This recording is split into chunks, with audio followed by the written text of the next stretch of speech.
Hi hello ನಮಸ್ತೆ ಎಲ್ಲರಿಗೂ, ಹೇಗಿದ್ದೀರಾ? ನಾನು ಮುಮ್ತಾಜ್. ಬನ್ನಿ ಇವತ್ತಿನ ರೆಸಿಪಿ ನೋಡೋಣ. ಇವತ್ತಿನ recipe butter scotch ice cream recipe ತೋರಿಸ್ತಾ ಇದ್ದೀನಿ. ತುಂಬಾನೇ ಟೇಸ್ಟಿ ಆಗಿರುತ್ತೆ. ನಾವು ಹೊರಗಡೆಯಿಂದ ತರುವ ಐಸ್ ಕ್ರೀಮ್ಗಿಂತ ಇನ್ನೂ ಸ್ವಲ್ಪ ಜಾಸ್ತಿ ಟೇಸ್ಟಿಯಾಗಿ ಈ ತರ ನಮಗೆ ಮನೆಯಲ್ಲಿ ಈಸಿಯಾಗಿ ಸುಲಭವಾಗಿ ಮಾಡ್ಕೋಬಹುದು.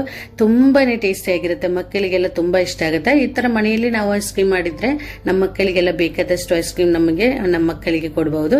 ಬನ್ನಿ ನೋಡೋಣ ಯಾವ ರೀತಿ ಮಾಡೋದಂತ.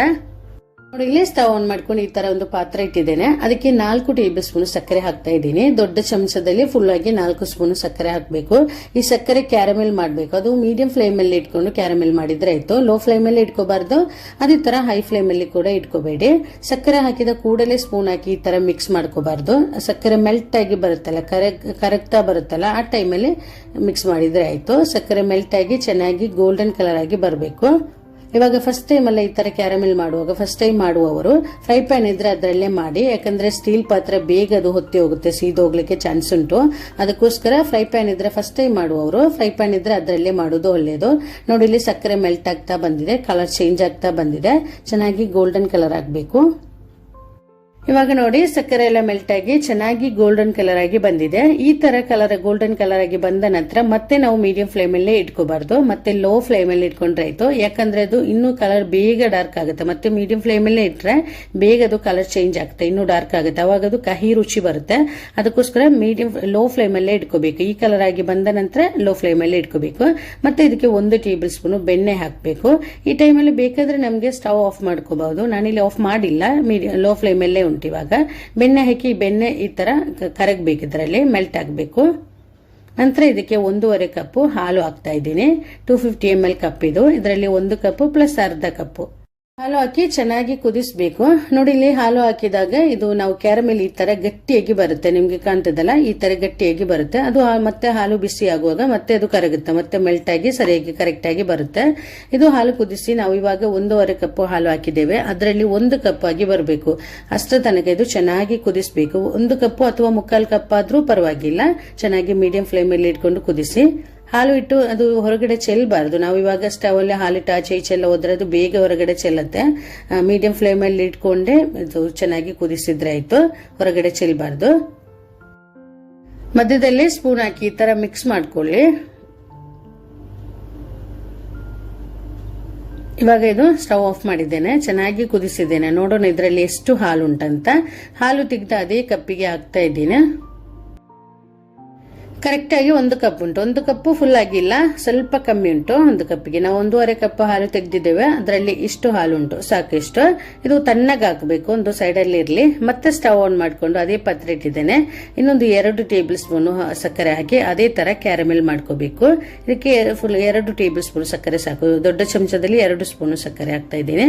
ಅದಕ್ಕೊಂದು ಅರ್ಧ ಟೇಬಲ್ ಸ್ಪೂನ್ ನೀರು ಸೇರಿಸಬೇಕು. ಸೇರಿಸಿ ಅದೇ ತರ ಫಸ್ಟ್ ಮಾಡಿದ್ದೇವಲ್ಲ ಕ್ಯಾರಮೆಲ್, ಮೀಡಿಯಂ ಫ್ಲೇಮ್ ಅಲ್ಲಿ ಇಟ್ಕೊಂಡು ಅದೇ ತರ ಇದು ಕೂಡ ಚೆನ್ನಾಗಿ ಗೋಲ್ಡನ್ ಕಲರ್ ಆಗಿ ಬರಬೇಕು. ಇದಕ್ಕೆ ಸ್ವಲ್ಪ ನಟ್ಸ್ ಬೇಕು. ನಾನಿಲ್ಲಿ 8 ಬಾದಾಮಿ ಮತ್ತು 8 ಗೋಡಂಬಿ ತಗೊಂಡಿದ್ದೇನೆ.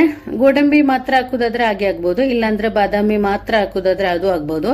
ಇದು ಯಾವುದು ಇಲ್ಲಾಂದ್ರೆ ಪೀನಟ್ ಕೂಡ ಆಗುತ್ತೆ. ಯಾವ್ದು ಸ್ವಲ್ಪ ಸಾಕು, ಜಾಸ್ತಿ ಬೇಡ. ಅದು ಸ್ವಲ್ಪ ಕ್ರಶ್ ಮಾಡ್ಕೊಳ್ಳಿ. ಯಾವ್ದಾದ್ರಲ್ಲಿ ಮಿಕ್ಸಿಯಲ್ಲಿ ಹಾಕಿ ಸ್ವಲ್ಪ ಪುಡಿ ಮಾಡಬೇಕು. ಜಾಸ್ತಿ ಪೌಡರ್ ತರಲ್ಲ, ಸ್ವಲ್ಪ ಪುಡಿ ಕ್ರಶ್ ಮಾಡಿದ್ರೆ ಆಯ್ತು. ನೋಡಿಲಿ, ಈ ತರ ಕ್ರಶ್ ಮಾಡಿದ್ರೆ ಆಯ್ತು. ಕ್ಯಾರಮೆಲ್, ಶುಗರ್ ಕ್ಯಾರಮೆಲ್ ಆಗಿ ಬಂದ ನಂತರ ಈ ಕ್ರಶ್ ಮಾಡಿಟ್ಟ ನಟ್ಸ್ ಹಾಕಿ ಚೆನ್ನಾಗಿ ಈ ತರ ಮಿಕ್ಸ್ ಮಾಡ್ಕೊಳ್ಳಿ. ಸಾಕಿಷ್ಟು. ಇನ್ನು ಸ್ಟವ್ ಆಫ್ ಮಾಡುವ. ಈ ತರ ಮಿಕ್ಸ್ ಮಾಡ್ಕೊಂಡು ಇದೊಂದು ತಟ್ಟೆಗೆ ಹಾಕಬೇಕು. ಈ ತರ ಒಂದು ಪ್ಲೇಟ್ಗೆ ಹಾಕ್ತಾ ಇದ್ದೀನಿ. ಅದಕ್ಕೆ ಸ್ವಲ್ಪ ಎಣ್ಣೆ ಹಚ್ಕೊಳ್ಳಿ. ಫಸ್ಟ್ ಎಣ್ಣೆ ಹಚ್ಕೊಂಡು ಈ ತರ ಹಾಕಿದ್ರೆ ಆಯ್ತು. ಇದು ತಣ್ಣಗಾಗಬೇಕು.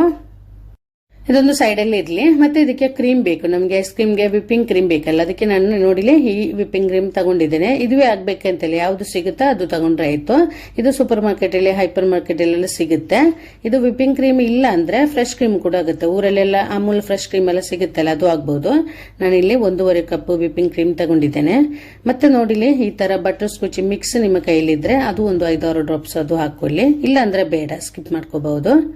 ಇದು ಹಾಕೊಂಡು ಚೆನ್ನಾಗಿ ಬೀಟ್ ಮಾಡ್ಕೋಬೇಕು. ಅದು ನಮ್ಮ ಕೈಯಲ್ಲಿ ಎಲೆಕ್ಟ್ರಿಕ್ ಬೀಟರ್ ಇದ್ರೆ ಅದರಲ್ಲೇ ಮಾಡ್ಕೊಳ್ಳಿ. ಇಲ್ಲಾಂದ್ರೆ ಈ ತರ ವಿಸ್ಕ್, ಫೋರ್ಕ್ ಎಲ್ಲ ಇರುತ್ತಲ್ಲ, ಸ್ಪೂನ್ ಅಲ್ಲಿ ಮಾಡೋದಾದ್ರೂ ಅದು ಆಗ್ಬಹುದು. ಸ್ಪೂನ್ ಅಲ್ಲಿ ಈ ತರ ವಿಸ್ಕ್ ಅಲ್ಲೆಲ್ಲ ಮಾಡುವಾಗ ಸ್ವಲ್ಪ ಟೈಮ್ ತಗೊಳುತ್ತೆ, ಒಂದು 25 ನಿಮಿಷ, ಅರ್ಧ ಗಂಟೆ ಎಲ್ಲ ಬೇಕಾಗುತ್ತೆ ಕ್ರೀಮ್ ಗಟ್ಟಿಯಾಗಿ ಬರ್ಲಿಕ್ಕೆ. ಈ ತರ ಎಲೆಕ್ಟ್ರಿಕ್ ಬೀಟರ್ ಇದ್ರೆ ಅದರಲ್ಲಿ ಸ್ವಲ್ಪ ಈಸಿ ಆಗುತ್ತೆ. ಅದು ಫಸ್ಟ್ ಸ್ಪೀಡ್, ಸೆಕೆಂಡ್, ಥರ್ಡ್ ಈ ತರ ಹಾಕೊಂಡು ಬೀಟ್ ಮಾಡಿದ್ರೆ ಆಯ್ತು. ತಿಕ್ಕಾಗಿ ಬರಬೇಕು, ಗಟ್ಟಿಯಾಗಿ ಬರಬೇಕು ಕ್ರೀಮು. ಆಮೇಲೆ ಕೆಲವು ವಿಪಿಂಗ್ ಕ್ರೀಮು ಶುಗರ್ ಇಲ್ಲದ ಕ್ರೀಮು ಕೂಡ ಸಿಗುತ್ತೆ ನಮಗೆ. ಶುಗರ್ ಇಲ್ಲ ಅಂದ್ರೆ ಅದಕ್ಕೆ ಒಂದು ಅರ್ಧ ಕಪ್ ಶುಗರ್ ಪೌಡರ್ ಹಾಕಿದ್ರೆ ಆಯ್ತು. ನಾವು ಇವಾಗ ಈ ಟೈಮಲ್ಲಿ ಬೀಟ್ ಮಾಡ್ತೀವಲ್ಲ, ಕ್ರೀಮ್ ಈ ತರ ಬೀಟ್ ಮಾಡ್ತೀವಲ್ಲ, ಅವಾಗ ಒಂದು ಅರ್ಧ ಕಪ್ ಶುಗರ್ ಪೌಡರ್ ಹಾಕಿ ನೋಡಿ ಎಷ್ಟು ನಮಗೆ ಸ್ವೀಟ್ ಬೇಕು, ಐಸ್ ಕ್ರೀಮ್ ಎಲ್ಲ ಎಷ್ಟು ಸ್ವೀಟ್ ಬೇಕು ಅಷ್ಟು ನೋಡ್ಕೊಂಡು ಹಾಕಿದ್ರೆ ಸಾಕು. ಶುಗರ್ ಪೌಡರ್ ಹಾಕೊಂಡು ಮಿಕ್ಸ್ ಮಾಡಿದ್ರೆ ಆಯ್ತು, ಬೀಟ್ ಮಾಡಿದ್ರೆ ಆಯ್ತು. ನೋಡಿಲಿ ಈ ತರ ಗಟ್ಟಿಯಾಗಿ ಬಂದಿದೆ. ಆಮೇಲೆ ನೋಡಿಲಿ ನಾವು ಕ್ಯಾರಮೆಲ್ ಮಾಡಿಟ್ಟಿದ್ದ ನಟ್ಸ್ ಇದು ಗಟ್ಟಿಯಾಗಿ ಬಂದಿದೆ. ಇದನ್ನು ಕ್ರಶ್ ಮಾಡ್ಕೊಳ್ಳಿ, ಪುಡಿ ಮಾಡ್ಕೊಳ್ಳಿ. ಜಾಸ್ತಿ ಪೌಡರ್ ತರಲ್ಲ, ನೋಡಿಲಿ ಈ ತರ ಪುಡಿ ಮಾಡಿದ್ರೆ ಆಯ್ತು. ಆಮೇಲೆ ನಾವು ಫಸ್ಟ್ ರೆಡಿ ಮಾಡಿಟ್ಟಿದ್ದ ಹಾಲು ಉಂಟಲ್ಲ, ಅದು ತಣ್ಣಗಾಗಿ ಬಂದಿದೆ. ನೋಡಿಲಿ ಚೆನ್ನಾಗಿ ತಣ್ಣಗಾಗಿ ಬಂದಿದೆ. ಸ್ವಲ್ಪನೂ ಬಿಸಿ ಇರಬಾರ್ದು. ಅದು ಫ್ರಿಜ್ ಅಲ್ಲಿ ಇಡುವುದಾದ್ರೆ ಅದು ಆಗ್ಬೋದು. ನಾನಲ್ಲಿ ಫ್ರಿಜ್ ಅಲ್ಲಿ ಇಟ್ಟು ತಗೊಂಡದ್ದು ಸ್ವಲ್ಪ ಕೋಲ್ಡ್ ಆಗಿದೆ. ಇದನ್ನು ಈ ಕ್ರೀಮಿಗೆ ಹಾಕಿ ಚೆನ್ನಾಗಿ ಮಿಕ್ಸ್ ಮಾಡ್ಕೋಬೇಕು. ಸ್ವಲ್ಪನೂ ನಾನು ಹೇಳಿದಾಗೆ ಬಿಸಿ ಇರಬಾರ್ದು.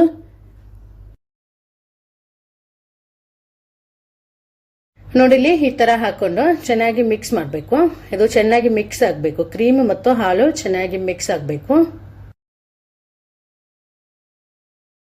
ಎಷ್ಟು ಸಾಕು. ಇನ್ನು ಒಮ್ಮೆ ಈ ತರ ಮಿಕ್ಸ್ ಮಾಡ್ಕೊಳ್ಳಿ. ಆಮೇಲೆ ಇದಕ್ಕೆ ಫಸ್ಟ್ ರೆಡಿ ಮಾಡಿಟ್ಟಿದ್ದ ಕ್ಯಾರಮೆಲ್ ನಟ್ಸ್ ಉಂಟಲ್ಲ, ನಾವು ಪುಡಿ ಮಾಡಿಟ್ಟದು, ಅದನ್ನು ಇದಕ್ಕೆ ಹಾಕಬೇಕು. ಎಷ್ಟು ಬೇಕು ಅಷ್ಟು ಹಾಕೊಳ್ಳಿ, ಬೇಕಾದಷ್ಟು.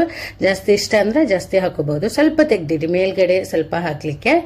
ನೋಡಿಲಿ ಇದು ಹಾಕಿ ಚೆನ್ನಾಗಿ ಮಿಕ್ಸ್ ಮಾಡಿಕೊಂಡು ಯಾವ್ದಾದ್ರು ಪ್ಲಾಸ್ಟಿಕ್ ಕಂಟೈನರ್ ಅಲ್ಲಿ ಇರುತ್ತಲ್ಲ, ಟೈಟ್ ಆಗಿ ಮುಚ್ಚಳಿ ಇರುವ ಪಾತ್ರ ತಗೊಳ್ಳಿ. ನಾನಿವಾಗ ಈ ತರ ಒಂದು ಐಸ್ ಕ್ರೀಮ್ ಬಾಕ್ಸ್ ತಗೊಂಡಿದ್ದೇನೆ. ನೋಡಿಲಿ ಇಷ್ಟು ಐಸ್ ಕ್ರೀಮ್ ಅನ್ನ ನಾವು ಇವಾಗ ಎರಡು ಪಾತ್ರದಲ್ಲಿ, ಎರಡು ಸಣ್ಣ ಸಣ್ಣ ಬಾಕ್ಸ್ ಅಲ್ಲಿ ಮಾಡಿ ಇಡುವುದಾದ್ರೆ ನಮ್ಗೆ ಐಸ್ ಕ್ರೀಮ್ ಬೇಗ ಸೆಟ್ ಆಗಿ ಸಿಗುತ್ತೆ. ಇದರಲ್ಲಿ ಸ್ವಲ್ಪ ಜಾಸ್ತಿ ಉಂಟು. ನೋಡಿಲಿ ಇದನ್ನು ಸ್ವಲ್ಪ ತೆಗೆದಿಡ್ತೇನೆ ಬೇರೊಂದು ಪಾತ್ರಕ್ಕೆ. ಸಣ್ಣ ಸಣ್ಣ ಬಾಕ್ಸ್ ಅಲ್ಲಿ ಆದ್ರೆ ನಮಗೆ ಬೇಗ ಸೆಟ್ ಆಗಿ ಸಿಗುತ್ತೆ. ಆಮೇಲೆ ಇದಕ್ಕೆ ಮೇಲ್ಗಡೆ ಸ್ವಲ್ಪ ನಟ್ಸ್ ಹಾಕ್ತಾ ಇದ್ದೀನಿ. ನಾವು ಫಸ್ಟ್ ಕ್ಯಾರಮೆಲ್ ನಟ್ಸ್ ಉಂಟಲ್ಲ, ಅದು ಸ್ವಲ್ಪ ಈ ತರ ಹಾಕೊಳ್ಳಿ. ಮುಚ್ಚಲು ಹಾಕಿ ಟೈಟ್ ಆಗಿ ಮುಚ್ಚಲು ಹಾಕಿ ಫ್ರೀಜರ್ ಅಲ್ಲಿ ಇಡಿ. ಫ್ರಿಜ್ ಅಲ್ಲಿ ಕೆಳಗಡೆ ಅಲ್ಲ ಮೇಲ್ಗಡೆ ಇಡಬೇಕು. ಅದು 8 to 10 ಗಂಟೆ, ಇಲ್ಲಾಂದ್ರೆ 10 to 12 ಗಂಟೆ ಈ ತರ ಎಲ್ಲ ಬೇಕಾಗುತ್ತೆ ನಮ್ಗೆ ಐಸ್ ಕ್ರೀಮ್ ಸೆಟ್ ಆಗ್ಲಿಕ್ಕೆ. ಕೆಲವೊಂದ್ಸಲ ಬೇಗ ಸೆಟ್ ಆಗುತ್ತೆ. ನೋಡ್ಕೊಳ್ಳಿ ಎಷ್ಟು ಟೈಮ್ ಬೇಕಾಗುತ್ತೆ ಅಂತ. ಇವಾಗ ಐಸ್ ಕ್ರೀಮ್ ಸೆಟ್ ಆಗಿದೆ, ನೋಡೋಣ. ಈ ತರ ನಾವು ಫ್ರಿಜ್ ಇಂದ ಐಸ್ ಕ್ರೀಮ್ ಸೆಟ್ ಆಗಿ ಹೊರಗಡೆ ಸ್ವಲ್ಪ ಹೊತ್ತು ಇಡಬೇಕು. ಒಂದು 2-3 ನಿಮಿಷ ಸ್ವಲ್ಪ ಹೊತ್ತು ಈ ತರ ಇಡಬೇಕು. ಯಾಕಂದ್ರೆ ಫ್ರಿಜ್ ಇಂದ ತೆಗೆದ ಕೂಡಲೇ ಅದು ಸ್ವಲ್ಪ ಜಾಸ್ತಿ ಗಟ್ಟಿ ತರ ಇರುತ್ತೆ. ಅದು ಕ್ರೀಮಿ ತರ ಬರ್ಲಿಕ್ಕೋಸ್ಕರ ಒಂದು ಸ್ವಲ್ಪ ಹೊತ್ತು ಹೊರಗಡೆ ಇಡಬೇಕು. ನಂತರ ಈ ತರ ಐಸ್ ಕ್ರೀಮ್ ತೆಗೆದ್ರೆ ಇದು. ಇವಾಗ ನೋಡಿ ತುಂಬಾ ಚೆನ್ನಾಗಿ ಬಂದಿದೆ, ತುಂಬಾ ಟೇಸ್ಟಿ ಆಗಿರುತ್ತೆ, ಅಷ್ಟೇ ರುಚಿಯಾಗಿರುತ್ತೆ.